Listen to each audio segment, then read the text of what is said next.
C'est vrai qu'on va voir avec vous comment la présence digitale peut aussi se répercuter sur les points de vente physiques, dans les centres commerciaux. Il y a des exemples très précis qui vont être donnés. Vous nous avez donné quelques pistes de réflexion. On va développer ça donc dans ces tables rondes. Alors la première table ronde va commencer tout de suite, donc sur le Drive to Store et la performance locale, avec Quentin Jonas, directeur digital de Carmila, que je vous demande d'applaudir, et Nicolas Gelfarb, responsable digital du groupe Sinalia. Alors on connaît mieux vos enseignes, hein, Nicolas, je vais les rappeler. Il y a notamment Julien Dorcel, Montranco et Guilde des Orfèvres. Donc merci. Vous allez nous faire partager votre expérience digitale parce que c'est votre domaine d'expertise.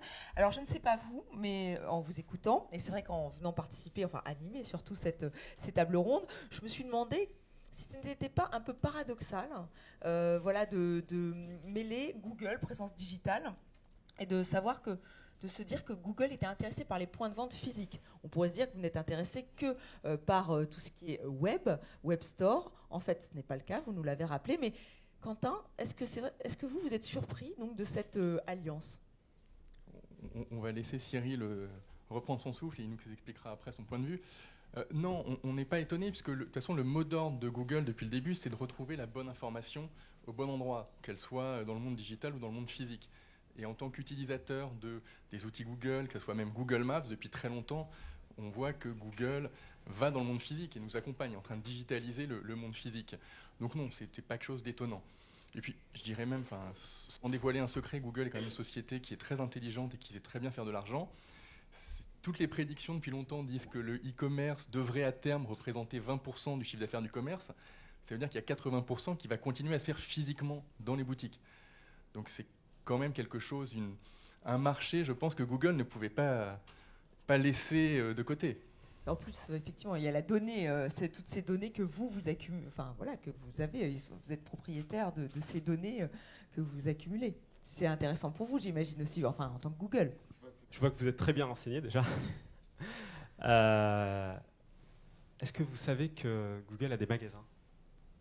Eh bien, moi je ne le savais pas, mais je pense que Quentin est au fait. Vous le saviez ? Écoute, ils ont des corners et deux des magasins. J'en ai visité un ce week-end. Un aux US et un à Dublin. Comme quoi personne n'est à l'abri de l'omnicanalité. Non, mais trêve de plaisanterie. Moi, je pense que la bonne question, c'est ça. Vous l'avez dit, c'est l'omnicanalité, c'est quoi ? C'est avant tout partir du client. Et donc, c'est proposer une expérience fluide, simple, efficace, et ceci à tous les niveaux. À tous les étapes du parcours client. Et c'est là-dessus que Google veut avoir un impact, parce qu'aujourd'hui, pour ma part, et je pense que nous sommes tous convaincus, que la prochaine étape, donc on a vécu quelques années où l'e-commerce et évidemment, un levier de croissance a été un levier de croissance assez forte pour vos enseignes. La prochaine étape, c'est le local. D'accord ? Donc, dit autrement, aujourd'hui, il faut offrir des passerelles. Il faut construire ces passerelles simples et efficaces entre le online et le magasin. Et pour illustrer ça de manière très concrète, je vous l'ai dit en partie tout à l'heure, mais il devrait être facile aujourd'hui de préparer sa liste de courses et d'aller à un magasin et d'avoir une expérience associée. Et vous allez proposer des outils pour que ça soit le plus facile possible. C'est le but. Nous, c'est vous aider à construire ces passerelles. Ça peut se faire sous la forme de l'intelligence client, ça peut se faire sous la forme de plateforme marketing, je vous l'ai dit tout à l'heure. Donc, c'est toucher ces consommateurs et mieux les comprendre pour générer, notre Graal à tout, je pense, c'est générer de la croissance et du revenu. Alors Nicolas, votre point de vue, est-ce que c'est paradoxal ou pas ? Alors, pas du tout. Moi, je pense que de toute façon, il faut aller où se trouve le client. Et aujourd'hui, quand vous regardez les clients qui marchent dans la rue, dans un centre commercial ou même sur un quai d'un métro, pourtant derrière, il y a quand même beaucoup de publicité. Je pense que tout le monde est en train de regarder son écran de téléphone portable. Donc, si vous n'êtes pas présent sur cet écran-là, en réalité, le client aujourd'hui ne vous voit pas. Pour moi, c'est tout à fait normal que des gens comme Google ou autres aillent vers le local parce qu'en réalité, c'est là où se trouvent les clients. Et c'est grâce à ça qu'on va emmener le client dans le magasin. Alors, quelle stratégie faut-il mettre en place ? Au sein, vous, 120 centres commerciaux, alors comment vous mettez en place ces stratégies pour que le digital puisse venir aider à la performance, puisse aider tous les points de vente pour être encore plus offensif ? Ce que disait Nicolas est très juste, c'est qu'il faut s'inscrire dans l'environnement du client. L'environnement du client a évolué. Donc avant, on mettait des affiches, on lui envoyait des catalogues papier. On peut toujours les lui envoyer, c'est toujours très utile, mais il va être aussi beaucoup sur son téléphone. Donc il faut que les messages de nos commerçants, nos centres commerciaux se retrouvent là où est le client, sur son smartphone. Et pour le gérer sur les 120 points de vente, enfin sur nos 120 centres commerciaux, en effet, il a fallu mettre en place des outils qui permettent aux directeurs de centre, aux commerçants de nos centres, de très facilement mettre en ligne, mettre sur les publicités Google, aussi sur Facebook. Je suis désolé, on utilise d'autres outils. Et pour que très facilement les directeurs de centre puissent communiquer là où le client est présent. Donc aujourd'hui, il est impératif pour tous les centres commerciaux, pour les points de vente, d'être déjà présent sur Google. C'est le b.a.-ba. Et après, il faut encore développer grâce aux outils Google. Qu'est-ce que vous attendez de Google ? Quels sont les outils qui vous semblent les plus performants ? Fondamentalement, si on n'est pas sur Internet, on n'est pas sur la carte, on n'existe pas. Pour beaucoup de gens. C'est-à-dire qu'ils vont vous chercher. Soit on est sur des achats très récurrents et tous les jours, vous allez acheter faire votre petit panier au Carrefour Market à côté de chez vous. Vous ne vous posez pas de questions. Mais dès qu'on est sur des achats qui sont moins récurrents, typiquement chez un joaillier, là, vous allez faire des recherches avant. Et si on ne vous trouve pas, vous n'existez pas.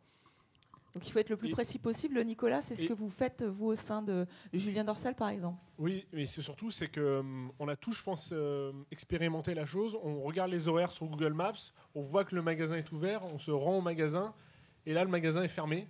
Et je pense qu'il n'y a rien de plus frustrant, et que derrière, on n'y retourne pas, et on va prendre l'enseigne qui est à côté. C'est-à-dire qu'il faut toujours être le plus précis possible, il faut donc avoir une équipe dédiée. Comment vous faites ? Je pense que c'est pas forcément une équipe dédiée, mais c'est les horaires sur Google Maps, la localisation exacte du magasin. C'est le b.a.-ba aujourd'hui que n'importe quel retailer doit avoir. Si les horaires ne changent pas, c'est juste le temps de le faire. Ça prend 5 minutes en général sur tous les outils qui existent pour mettre à jour ces horaires. Dès qu'elles changent, dès qu'il y a une horaire d'ouverture spéciale, une fermeture spéciale, le minimum aujourd'hui, c'est d'aller mettre à jour ces horaires sur Internet. Et Quentin, vous, c'est ce que vous faites via les centres commerciaux ? C'est ce que nous faisons, justement. Nous avons mis en place un système où chaque directeur de centre a accès à un outil sur lequel il peut mettre à jour, tous les jours s'il veut, les horaires de son centre, des ouvertures exceptionnelles, des fermetures exceptionnelles. Les fermetures sont aussi importantes, parce que c'est très frustrant d'arriver et que le centre soit fermé. Et automatiquement, en fait, un flux va être envoyé et mettre à jour Google Maps, mettre à jour les horaires sur Google, sur Facebook, sur page jaune, dans les GPS et partout où le consommateur peut potentiellement chercher de l'information et chercher la présence d'une boutique. Est-ce que ça coûte cher ou est-ce que c'est simple de mettre en place, comme vous dites, ce système de veille, qu'on soit le plus précis possible, que le client soit au courant à H24 en fait, c'est le but. Oui, alors, l'idée justement, ce qu'on a mis en place, c'est il y a un côté iceberg. Il faut que pour le consommateur et le directeur de centre ou le commerçant, ce soit très facile d'utilisation, très simple. Mais derrière, il y a toute une mécanique à mettre en place, des process, des outils informatiques pour connecter tous ces flux. Je crois qu'il y a une addiction du micro, allez-y. Oui, le flux d'informations a tendance à couper, à monter, à descendre, donc il faut gérer ces choses-là. Et donc voilà, donc il y a toute une mécanique derrière à mettre en place pour que l'utilisation soit la plus simple possible après.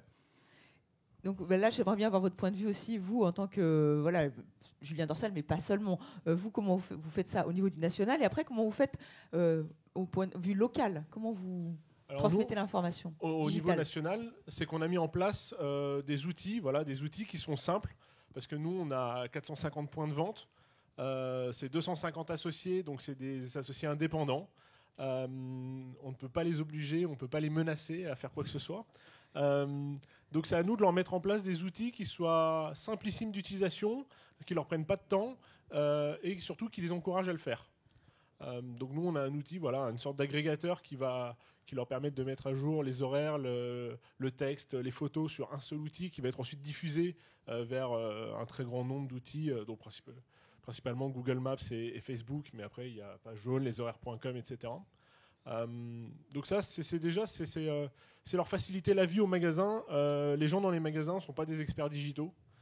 Donc c'est à la tête de pont d'avoir ce métier-là, d'être cet expert, de fournir du contenu, de fournir des outils, et ensuite de laisser la main au magasin, d'animer leur compte local, parce que c'est eux qui sont quand même le plus à même de modifier les horaires en temps réel, on va dire, mais également d'animer par rapport à un événement qu'il peut y avoir dans la ville, dans le centre commercial.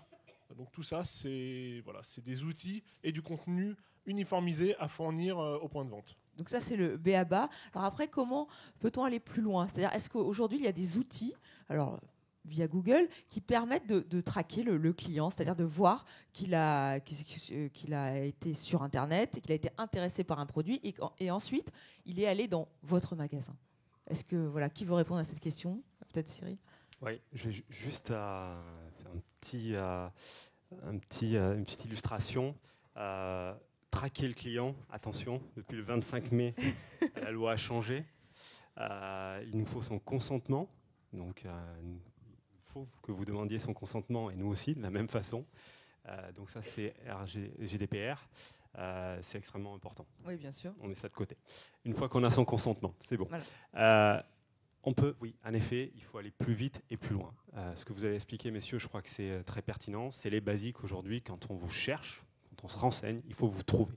Donc c'est Google, mais pas que, sur toutes les plateformes. Et ça, dans votre zone de chalandise. C'est ça la prochaine étape. C'est aujourd'hui le consommateur qui cherche votre produit, qui cherche votre marque dans votre zone de chalandise. Là, il faut plus le rater. D'accord ? Alors comment on fait pour aller plus vite et plus loin, à mon avis ? Je vous parlais de data. C'était un peu le corps de mon discours. Il y a 3 types de données. D'accord ? La première, c'est données de vente. Ça, c'est vos programmes de feed. Je pense qu'on maîtrise. D'accord ? Cette donnée-là. Le deuxième type de donnée, c'est la donnée de trafic. Donc le trafic en magasin, pas toujours évident de savoir qui rentre et sort de mes magasins. Sur l'online, déjà, c'est un peu plus facile. C'est-à-dire, qui va sur mon site web et comment je réconcilie la personne aujourd'hui qui est allée sur mon site web et qui va en magasin. Il y a des outils qui sont de plus en plus pertinents et robustes aujourd'hui pour faire ça. Et c'est ça qui va vous donner de l'impact. Donc le trafic. Et la troisième dimension de données dont on parle, c'est les contacts marketing. Donc votre consommateur, vous l'avez bien compris, il est en centre commercial, mais il est aussi partout. Il est online et ailleurs. Donc ces plateformes aujourd'hui web, là, encore une fois, Quentin, on parle de Google, mais pas que, vous permettent aujourd'hui de les toucher. Et c'est ça qu'il faut. Aujourd'hui, cette donnée-là, elle devient core business. D'accord ? Souvent, c'est des partenaires qui gèrent cette donnée, mais de plus en plus, vous allez être amené à agréger cette donnée et surtout la désiloter. Excusez-moi d'employer des mots un petit peu parfois techniques, mais ils sont importants, ces mots, désiloter entre les données de vente, les données de trafic et les données marketing de manière générale. Imaginez la puissance qu'on peut avoir si on agrège tout ça en termes d'expérience qu'on peut offrir à nos consommateurs. Est-ce que c'est l'un des chantiers que vous êtes en train de mener au sein du groupe et au sein de Julien Dorcel, par exemple ? Alors, oui, nous, c'est un chantier qui a commencé il y a 2 ans et demi avec une refonte assez globale de tous les outils ERP, SI, parce qu'aujourd'hui, le digital s'appuie en grande partie sur tous ces outils-là. Et sans un ERP performant et adapté au monde d'aujourd'hui, en réalité, en digital, on se retrouve assez vite bloqué. On peut essayer de faire des miracles, mais il y a un moment donné, on est obligé de remonter de la donnée depuis les points de vente. Et ces données-là, ça va être les ventes, mais ça peut être également des compteurs magasins. Ça peut être toutes sortes de données. Ça peut être également les écrans sur lesquels vous diffusez du contenu qui aujourd'hui permettent d'identifier si c'est un homme, une femme, une tranche d'âge, qui permet de savoir qui regarde le contenu que vous diffusez sur des écrans magasins. Au-delà du gadget, c'est assez intéressant pour regarder quelle est votre population qui vient en magasin. Et surtout, aujourd'hui, l'outil qui reste quand même le plus fiable et le plus performant, c'est la carte de fidélité, qui est vieux comme le monde. Finalement, oui. Mais aujourd'hui, surtout dans le cadre du RGPD, c'est ce qui vous permet de collecter le plus de data en étant RGPD compliant et de pouvoir ensuite faire des croisements avec des données en provenance de Google, de Facebook ou autres. Je pense que voilà. Quentin, peut-être une réaction justement, vous, comment vous procédez? Carmila a la chance d'être une société jeune qui est une société digitale native. Donc dès la création de la société, tout a été organisé autour de cette notion. Donc on n'avait pas à gérer des systèmes informatiques assez anciens. Tout a été construit de manière orientée sur le web. Tout a été connecté et avec une vision qui était store visit, de faire venir depuis Internet les gens dans les commerces de nos centres commerciaux. Et entre autres, on a pu utiliser, comme on a un partenariat assez développé avec Google, être dans les premiers en France à utiliser ces systèmes de store visit, de pouvoir pas traquer, mais suivre si les gens qui ont interagi avec une publicité que nous faisons sur Google pour un commerçant du centre, cette personne est ensuite détectée physiquement dans le centre commercial. Ce qui nous a vraiment permis de mesurer, d'avoir une vraie mesure d'efficacité. Ce qu'on fait historiquement sur le e-commerce depuis longtemps, où quelqu'un qui cliquait sur une publicité, on allait voir si elle allait acheter sur le site de e-commerce. Maintenant, on peut donc le faire aussi, le suivre. En tout cas, c'est extrêmement précis. Vous me disiez, c'est à peu près 10 mètres, on sait que c'est cette boutique ou cette boutique. C'est quand même d'une précision assez redoutable. La marge d'erreur, sous le contrôle de Cyril, la marge d'erreur de la géolocalisation est à peu près de 10 mètres.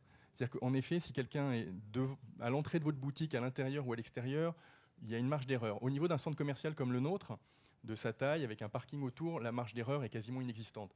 Si Google nous dit que cette personne a été détectée dans le centre commercial, on en est certain. Donc vous avez un partenariat avec Google. Est-ce qu'au sein de votre groupe, Nicolas, on y pense ou on s'appuie effectivement sur Carmila dans les points là où vous êtes comment ça se passe?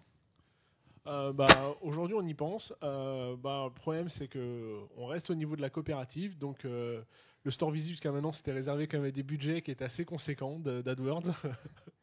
Et on ne les atteignait pas. Mais voilà, pour les années à venir, oui, c'est quelque chose qu'on aimerait vraiment mettre en place.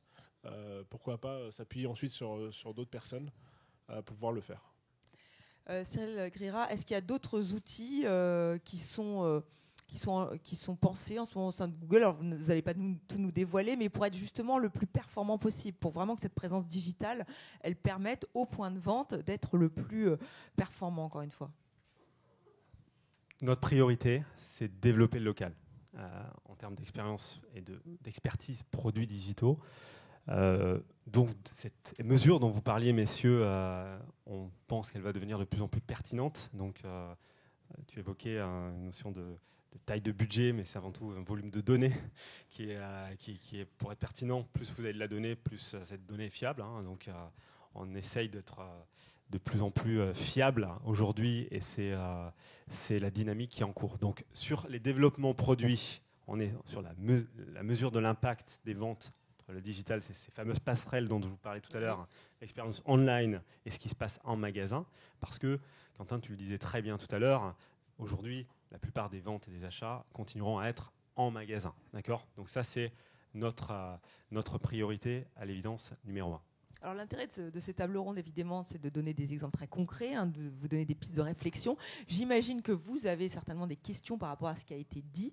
Est-ce que vous voulez poser quelques questions à nos intervenants, et notamment à Cyril Grira qui est avec nous, donc sur ces outils Google. L'objectif, vraiment, c'est encore une fois, de vous donner des réponses peut-être à des questions. C'est vrai que le digital et le local, on pourrait se dire que c'est très éloigné. On l'avait vu avec Facebook, ce n'est pas le cas. On le voit encore une fois avec vous aujourd'hui. Est-ce qu'il y a des questions dans la salle, justement, par rapport à ce qui a été dit ? Par rapport à Google, par rapport au fait comment Google peut vous aider, vous, en tant que retailer ou centres commerciaux ? Ce que vous attendez des centres commerciaux. Voici, monsieur, merci. Oui, bonjour, Simon Boutini, la correspondance de l'enseigne. Je voulais vous poser une question parce qu'on a beaucoup vanté l'Internet comme étant la pierre philosophale du commerce ces 15 dernières années. Or, il ressort que même des géants comme Amazon ne font pas beaucoup de bénéfices sur la matière de la vente de produits en ligne. Est-ce que grâce à vos technologies, on va enfin pouvoir faire du chiffre d'affaires avec de l'Internet ? On parlait tout à l'heure des AdWords qui sont d'un budget assez conséquent. Est-ce que vous avez des façons de mesurer le taux de conversion qu'on peut obtenir sur un magasin avec les clients que vous apportez ? Alors, à toute humilité, je ne sais pas répondre à cette question, mais je vais essayer de vous donner quelques exemples. Alors oui, vous avez raison. Le sujet de la rentabilité des e-commerçants est une question qui s'est posée ces dernières années. là, encore une fois, l'exemple le plus emblématique, c'est le grand Amazon, mais pas que, chez nos retailers français et européens. Et je crois qu'on arrive à une certaine maturité aujourd'hui de ce business qui permet à des acteurs locaux d'être rentables. Ce que moi j'ai pu constater en tout cas, ce que me disent tous mes clients, les gens que je vois tous les jours, c'est qu'un client omnicanal est plus rentable. Dit autrement, il y a une opportunité à vendre en ligne et en magasin, et 1 + 1 peut faire 3 dans ce contexte-là. Donc nous, on est une boîte de technologie. Ça va pas changer. On est un enabler de technologie, comme on dit en anglais, et l'objectif, c'est de vous offrir des technologies simples, faciles à mettre en œuvre. Donc, mon conseil, encore une fois, en toute humilité, c'est aujourd'hui, je pense qu'il faut un peu être comme nos consommateurs, plus curieux, plus impatients et plus exigeants. Plus curieux parce que des technologies aujourd'hui vous permettent de faire des choses, faire la différence. Plus impatient parce que c'est les projets où il faut 2 ans pour délivrer et avoir un impact moyen. À mon avis, on devrait plus se satisfaire de ça. Et enfin, plus exigeant parce qu'aujourd'hui, il faut aller chercher de la croissance. C'est quand même le mot. Et la croissance, là, pour le coup, on est tous d'accord, elle vient du e-commerce. En tout cas, tous les analystes et les études le montrent. D'accord ? Donc, ce sujet de rentabilité, je pense qu'on a tous ensemble. Et c'est pour ça que je vous parle de local. Et c'est mettre le poids du corps, encore une fois, là où on n'est pas, à aller chercher en termes d'opportunités de croissance dans les mois et les semaines à venir. Merci pour cette... Quentin, vous vouliez ajouter Si je pouvais ajouter quelque chose. Oui, ce que vous dites, c'est que le digital ne va pas sauver une enseigne en difficulté. Si le problème est un problème de prix, de produit, d'expérience en magasin, c'est pas parce qu'on va rajouter des écrans digitaux et un site web que tout d'un coup, la marque va se redresser. Donc, le cœur du commerce, ça reste le produit, le prix, l'expérience en magasin.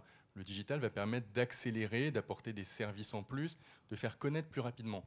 Après, est-ce que le digital apporte quand même quelque chose ? Moi, j'étais dans une vie précédente directeur e-commerce et CRM d'une grande marque de lingerie et de prêt-à-porter qui a une 20aine de boutiques chez Carmila. Et justement, on avait fait une étude qui était de voir sur les clientes qui étaient utilisatrices de la carte de fidélité, quel était le comportement une fois qu'elles commençaient à acheter sur le site web. Est-ce qu'elles abandonnaient le magasin ou pas ?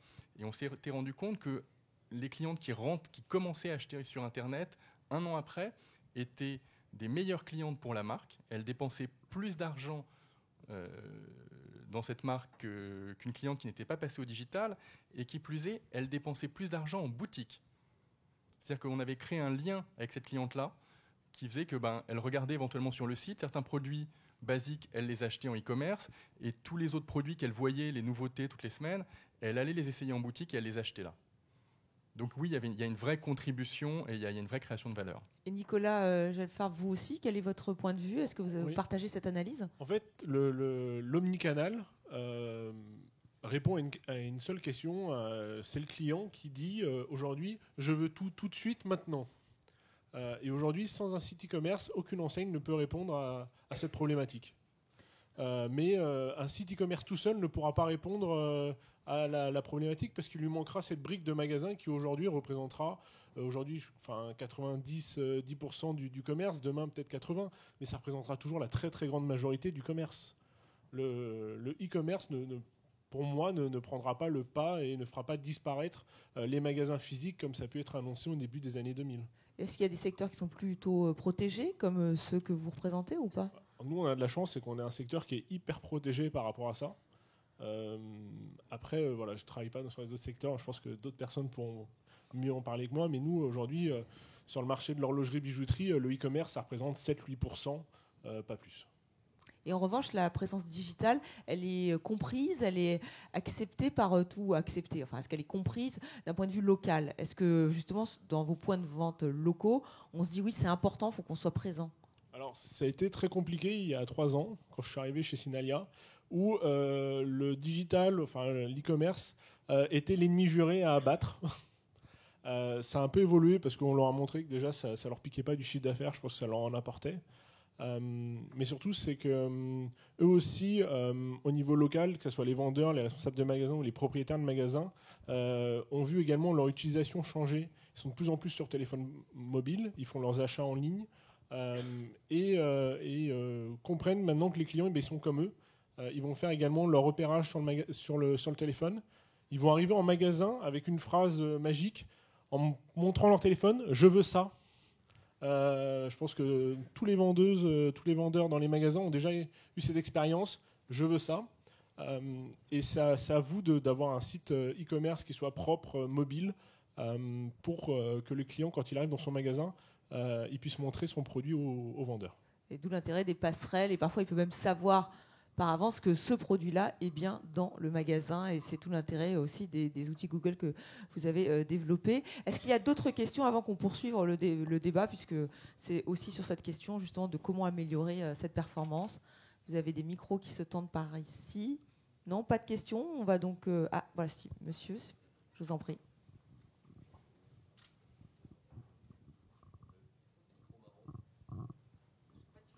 Alors, a priori, si on le tient comme ça, c'est plus efficace. Moi, je vous entends en tout cas. Mais bonjour, c'est mieux. Cédric Harry, Optique 2000.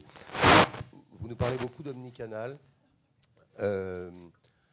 Certes, il nous reste quand même 80% de ventes en magasin et on a tous la même problématique qu'est le client. Nous, on constate quand même que notre client ou notre prospect, il est submergé de messages de la part de nos enseignes, nos marques, de la part de nos centres, de la part de nos hyper, etc., etc. Par rapport à ça, quelle est votre réflexion d'abord là-dessus sur votre capacité d'émergence et d'autre part, est-ce que vous avez des expériences à partager avec nous sur les solutions que vous pouvez trouver avec des acteurs très locaux, je pense aux afficheurs, en dehors des QR codes, pour faire vivre une vraie expérience digitale et prendre par la main le prospect face à une campagne très locale pour l'amener jusqu'à nos magasins. Merci. Alors, est-ce que je réfléchis aux exemples. On a un peu arrêté les campagnes QR code, c'est vrai. On a vu que ce n'était pas intuitif. On parlait tout à l'heure de l'intuition. En fait, les gens scannent très peu un code barre pour avoir une expérience. Donc, il faut avoir quelque chose de plus fluide et de plus simple. Donc, ça, c'est pas il n'y a pas d'expérience. En revanche, ce que je vous ai montré tout à l'heure, l'utilisation de Google Lens, où vous scannez un produit, ça commence à être avec la réalité augmentée, des expériences pour le coup qui sont beaucoup plus intéressantes. On avait développé aussi un masque en magasin. Si vous allez au Decathlon à Wagram, il y a tout un centre, tout un espace où vous pouvez, donc à travers un masque, vous immerger dans votre sport préféré et avoir une expérience pour le coup assez ludique et sympathique. Donc honnêtement, toute simplicité, on apprend en marchant aussi. La technologie, c'est ça. Il y a des choses qui marchent, il y a des choses qui ne marchent pas. Et il faut savoir juste faire des choix. Pour revenir à la première partie de votre question, je pense que le mot choix est en effet le bon. Moi, si j'étais directeur marketing ou des ventes aujourd'hui d'une enseigne, je ferais des choix. Je ferais des choix parce qu'en effet, il ne faut pas inonder, agresser publicitairement le consommateur aujourd'hui. On le voit bien, les bloqueurs de publicité, les adblockers sont développés sur Internet. Dans la vie réelle, on ne peut pas en mettre, mais je pense que si l'utilisateur ou le consommateur avait le choix, il réagirait un peu de la même façon. Donc faire des choix pour sa marque, pour son enseigne, pour ses produits, c'est aussi une façon d'exister et à mon avis d'émerger de manière plus pertinente et de manière plus personnalisée. Donc voilà, je n'ai pas la réponse à votre question, mais ce qui est sûr, c'est que la complémentarité des leviers est en train d'émerger. On n'a pas... peut-être ce qu'on fait trop aujourd'hui, c'est de se dire écoute, je fais déjà du catalogue, je ne diminue pas mon catalogue, je fais déjà de l'affichage, je garde mon affichage et en plus je fais du digital. Donc c'est la superposition des leviers, je pense, qui est compliqué aujourd'hui à gérer. En revanche, il faut travailler cette complémentarité. Comment ? Concrètement, dans le local, je diminue mon papier, mon catalogue. En plus, c'est quand même quelque chose de plutôt vertueux. On va diminuer, on va pouvoir imprimer le ticket de caisse très bientôt.